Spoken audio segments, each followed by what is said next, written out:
Hasan SS design. Hasan SS design থেকে নতুন আরেকটি ভিডিওতে সবাইকে স্বাগত জানাচ্ছি। আজকে দুটি গেট দেখাচ্ছি, যেটা হচ্ছে আমাদের কালকে ডেলিভারি যাবে। প্রবাসী এক ভাইয়ের হচ্ছে একটি গেট, যেটার সাইজ হচ্ছে 9.5 ফিট বাই 8 ফিট। আর তাছাড়াও এখানে আরেকটি গেট আছে, যেটি হচ্ছে গিয়ে পাশে হচ্ছে 7.5 ফিট, হাইটে হচ্ছে 7 ফিট। এই দুটি গেট ইনশাল্লাহ আমাদের ডেলিভারি দিব। আর এই গেটটি আমাদের ডেলিভারি যাবে গাজীপুর।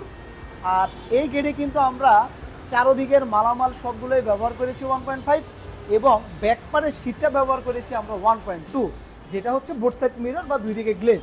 আর এই মালামাল দিয়ে এই গেটটি প্রতি স্কোয়ার ফিট খরচ হয়েছে মাত্র 1900 টাকা। আর এটা কিন্তু একটি দুই বক্সের হচ্ছে ফ্রেমের গেট, যেটার ভিতরে আমরা মাল ব্যবহার করেছি 1/2 বক্স। সেম ডিজাইনে যদি কেউ আবার 1.5 বক্স দিয়ে হচ্ছে করতে চায়, যেমন আউট ফ্রেম হবে 1.5 বক্স, ভিতরের মালগুলো হবে 1/2 বক্স, 1.5 মালামাল দিয়ে সেই গেটটা আবার করা যাবে 1650 টাকায়। তাছাড়া হচ্ছে এখানে